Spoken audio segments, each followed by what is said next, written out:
Hai hai hai, apa kabar adik-adik? Semoga adik-adik dalam keadaan semangat dalam menempuh pendidikan. Kali ini kita membahas tentang pendalaman materi tema 5 ekosistem dengan subtema 1 komponen ekosistem.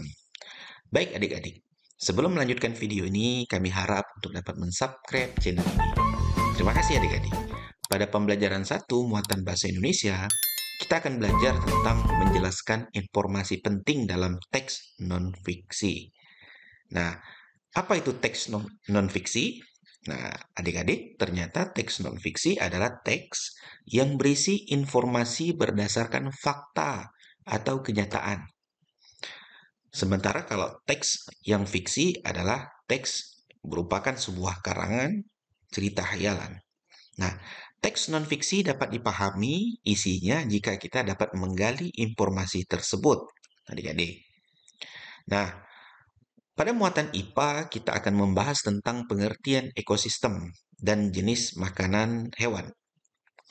Hubungan timbal balik antara makhluk hidup dan lingkungannya disebut ekosistem. Nah, ini adalah ekosistem terdiri dari komponen biotik atau benda hidup, kemudian komponen abiotik benda tak hidup. Nah, jenis makanan hewan. Secara umum, jenis makanan hewan terbagi menjadi tiga. Hewan pemakan tumbuhan atau yang disebut dengan herbivore. Kemudian hewan pemakan daging yang disebut karnivor. Kemudian hewan pemakan tumbuhan dan sekaligus daging disebut omnivore. Pada pembelajaran 2 muatan bahasa Indonesia, kita menentukan ide pokok dalam teks non-fiksi. Ide pokok teks adalah inti permasalahan dari suatu teks tersebut. Jadi adik-adik harus benar-benar paham tentang ide pokok. Karena sampai adik-adik melanjutkan ke jenjang yang lebih tinggi pun, ide pokok ini selalu dibahas. Ide pokok berisi gagasan dasar mengenai suatu hal atau kejadian yang ingin disampaikan oleh pembuat teks. Untuk dapat menentukan ide pokok teks, kamu perlu membaca teks dengan seksama. Nah, adik-adik, pada pembelajaran 2 muatan SBDP, kita akan membahas tentang lagu bertangga nada mayor. Sebelumnya adik-adik sudah mengetahui seperti apa tangga nada mayor itu. Sekarang kita akan membahas tentang ciri-ciri lagu bertangga nada mayor, antara lain sebagai berikut. Yang pertama, lagu bersifat optimis dan penuh keyakinan. Dinyanyikan dengan riang gembira, ceria, menyenangkan, dan penuh semangat. Diawali dengan dan diakhiri nada do. Terdapat juga lagu-lagu yang diawali dengan nada sol atau mi. Jarak atau interval nadanya adalah satu, satu setengah, satu, satu setengah. Nah, adik-adik coba, ayo nyanyikan lagu berikut. Maju tak gentar. Ini adalah kalau kita nyanyikan lagu ini adalah lagu penuh dengan semangat, ceria.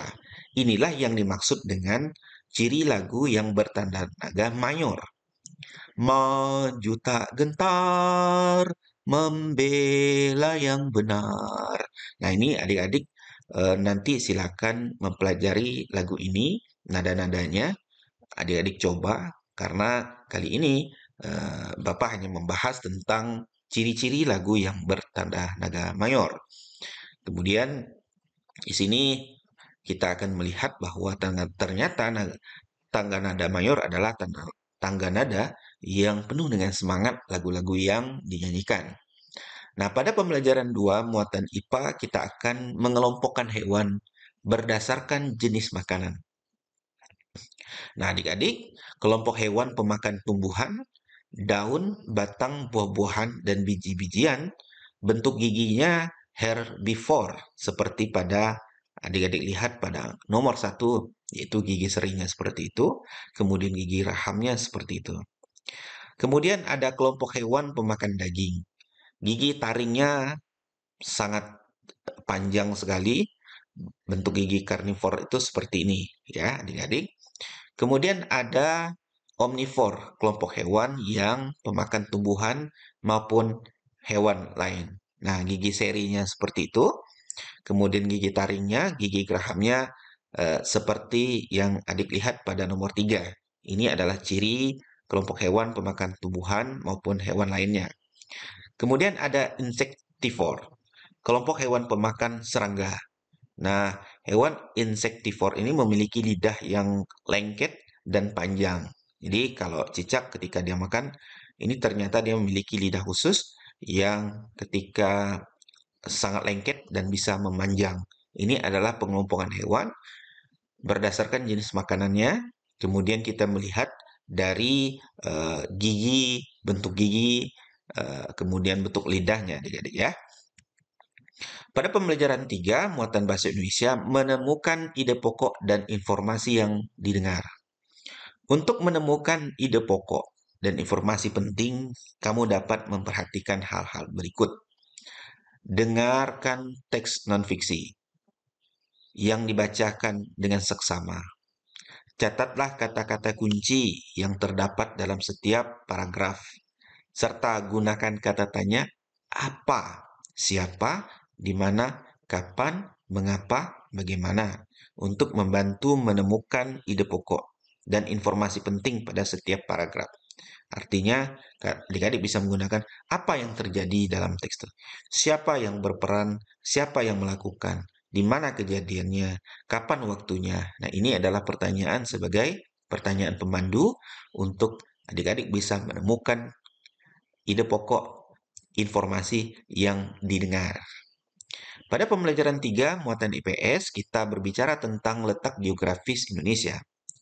Letak geografis adalah letak suatu negara atau wilayah berdasarkan kenyataan di permukaan bumi. Nah, ternyata Indonesia diapit oleh 2 benua loh adik-adik, yaitu benua Asia dan benua Australia. Indonesia juga dikelilingi oleh 2 samudra, yaitu Samudra Pasifik dan Samudra Hindia. Ayo perhatikan penjelasan bagian-bagian peta berikut adik-adik. Nah, ternyata di dalam peta itu ada petunjuk arah. U itu menandakan arah utara. Kemudian ada skala peta, simbol dan legenda peta. Nah, kemudian ada garis astronomis. Ini ketika adik-adik ingin memahami sebuah bagian-bagian peta. Ya, adik-adik, ini tinggal adik-adik pahami bagian-bagian peta itu apa-apa saja. Pada muatan PPKN, kita akan membahas peristiwa Sumpah Pemuda. Adik-adik, Sumpah Pemuda merupakan hasil keputusan Kongres Pemuda II yang diselenggarakan pada tanggal 27 sampai 28 Oktober tahun 1928 di Jakarta. Sumpah Pemuda merupakan dasar untuk membangkitkan rasa persatuan dan kesatuan. Ayo bacalah isi Sumpah Pemuda berikut. Adik-adik, coba adik-adik sama-sama kita membacanya ya. Kami putra dan putri Indonesia, bertumpah darah yang satu, tanah air Indonesia. Kami putra dan putri Indonesia, mengaku berbangsa yang satu, bangsa Indonesia. Kami putra dan putri Indonesia menjunjung bahasa persatuan, bahasa Indonesia. Ini merupakan isi Sumpah Pemuda. Adik-adik, kemudian pada pembelajaran 4, muatan bahasa Indonesia, kita membuat ringkasan teks non-fiksi. Menyajikan teks non-fiksi secara lebih singkat dengan mengambil intisari atau ide pokok dari teks. Hal-hal perlu diperhatikan saat membuat ringkasan teks non-fiksi adalah yang pertama, adik-adik membaca teks non-fiksi dengan seksama, kemudian menentukan ide pokok setiap paragraf teks non-fiksi. Nah, ini kembali lagi adik-adik, kita harus mampu menemukan ide pokok di setiap paragraf sehingga kita membuat ringkasan intisari karena ide pokok merupakan ringkasan. Kemudian yang ketiga atau yang ke-C, menyusun ide pokok tersebut ke dalam beberapa kalimat, gunakan bahasa sendiri. Tak lupa adik-adik harus memperhatikan pemilihan diksi dan ejaan sesuai dengan EYD atau diksi ini adalah pilihan-pilihan kata. Nah, adik-adik pada pembelajaran 4 muatan IPS, kita akan berbicara tentang kenampakan alam pada peta. Kenampakan alam yang terdapat pada peta antara lain samudra, laut, sungai, rawa, gunung, daratan rendah, dataran tinggi, dataran rendah, dataran tinggi. Bentuk kenampakan alam pada peta digambarkan dalam bentuk simbol atau warna. Nah, seperti ini, Indonesia, kemudian negara lain, ini adalah batas administrasi. Ini merupakan simbol-simbol yang ada di dalam peta. Ada garis putus-putus, itu batas negara. Kemudian garis putus, ini adalah batas provinsi. Kemudian ada batas kabupaten. Kemudian ada perhubung jalan negara, ada jalan kereta api. Dan ini adik-adik bisa diperhatikan berkaitan dengan simbol-simbol. Nah, kemudian ada topografi. Topografi ini ada danau, ada rawa, ada sungai, gunung berapi, gunung tidak berapi, dataran dataran provinsi lain. Nah, ini adik-adik sebagai bentuk dari eh, topografi atau kenampakan. Jadi ketika ada di dalam peta, ada simbol-simbol seperti itu, kita bisa melihat ada kenampakan alam. Adik-adik pahami bahwa kenampakan itu ada dua, ada kenampakan buatan, ada kenampakan alam. Kenampakan buatan itu seperti jembatan, gedung, rumah, jalan, gedung, itu adalah kemudian waduk, itu merupakan kenampakan buatan. Yang kemudian pada pembelajaran 4, muatan PPKN, kita akan membahas tentang upaya mempertahankan persatuan kesatuan bangsa Indonesia. Berikut beberapa cara mempertahankan persatuan dan kesatuan. Yang pertama, saling menghormati dan menghargai. Yang kedua, menghargai hak dan kewajiban antara anggota masyarakat. Yang ketiga, bergotong royong melakukan berbagai kegiatan. Yang keempat, memiliki sikap peduli terhadap lingkungan sekitar.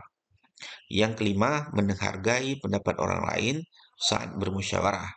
Yang keenam, menolong tetangga yang mengalami musibah. Yang ketujuh, memiliki rasa toleransi antara sesama. Ini adalah beberapa cara untuk mempertahankan persatuan dan kesatuan. Banyak lagi loh adik-adik yang bisa kita lakukan. Intinya adalah bagaimana persatuan dan kesatuan itu tetap dipertahankan. Ini adalah gambar pendiri Indis Parts, Cipto Mangkusumo, Dawes Dekker, dan Ki Hajar Dewantara. Ini mereka melakukan persatuan, saling menghargai dalam bermusyawarah, bergotong royong, dalam berbagai kegiatan, dan lain-lainnya. Nah, adik-adik pada pembelajaran 5, muatan IPA kita akan berbicara tentang daur hidup hewan. Satu, hewan bermetamorfosis. Adik-adik tahu bahwa metamorfosis sempurna dicirikan dengan bentuk tubuh yang sangat berbeda antara bentuk telur saat menetas dan bentuk dewasanya. Jadi metamorfosis itu ada dua, ada metamorfosis sempurna dan tidak sempurna. Sempurna itu adalah sempurna perubahan. Tidak sempurna berarti tidak sempurna perubahan. Artinya kalau tidak sempurna masih sama dengan induknya. Nah, ini adalah salah satu contoh. Yang pertama, telur, eh, kemudian larva, ini nyamuk ini, jentik-jentik, kemudian berubah menjadi pupa, kemudian nyamuk keluar dari pupa, kemudian menjadi nyamuk dewasa. Nah, di sini perubahannya jentik-jentik, tidak sama dengan nyamuk, kemudian pupa, tidak sama dengan nyamuk. Nah, jadi ini merupakan metamorfosis atau perubahan daur hidup hewan yang tidak sama dengan induknya, yang disebut dengan metamorfosis sempurna. Nah, adik-adik, ini adalah salah satu contoh metamorfosis tidak sempurna, dicirikan dengan bentuk tubuh hewan muda yang tidak berbeda dengan dewasanya. Ini telur, nimfa tanpa sayap, masih sama dengan belalang. Nimfa bersayap, masih sama dengan belalang. Nimfa bersayap, gambar nomor 2 masih sama dengan belalang. Nah, ini adalah artinya bahwa dia mengalami daur hidup. Tetapi telur sampai proses dewasanya ini apa namanya hewannya tidak terlalu berubah. Nah, kemudian ini kucing, adik-adik bisa lihat ini anak kucing, kucing muda, kucing dewasa. Tidak semua hewan mengalami perubahan bentuk dan penampakan struktur tubuh. Ada hewan yang berbentuk dan struktur tubuhnya sama, masih muda sampai hewan tersebut dewasa. Nah, ini anak kucing sampai kucing, kucing dewasa ini artinya tidak ada perubahan dari kecil sampai besar.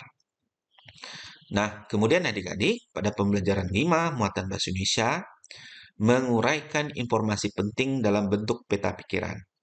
Nah, adik-adik, perlu kita pahami bahwa peta pikiran merupakan suatu cara mencatat kreatif. Jadi, Bapak ulang, peta pikiran merupakan suatu cara mencatat kreatif dan efektif yang disajikan secara ringkas. Nah, peta pikiran biasanya disajikan berbentuk cabang seperti pohon.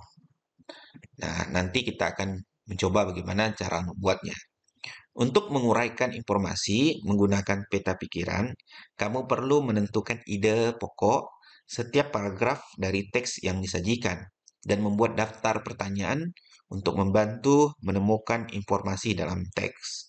Adik-adik ingat cara membuat daftar pertanyaan?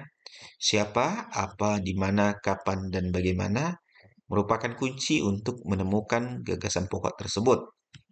Nah, adik-adik, pada pembelajaran 5 muatan SBDP, lagu bertangga nada minor, kebalikan dari tangga nada mayor. Nah, ciri-ciri lagu bertangga nada minor antara lain lagunya bersifat sendu, sedih, dan khidmat. Jarak atau interval nadanya adalah satu, setengah, satu, satu, setengah, satu, satu. Urutan nadanya dimulai dengan nada A, La, dan diakhiri dengan nada A atau E, Mi. Ayo nyanyikan lagu berikut ini. Nah, ini adalah salah satu contoh lagu yang bertangga nada minor. Ini adalah lagu sedih. Lagu mengheningkan cipta.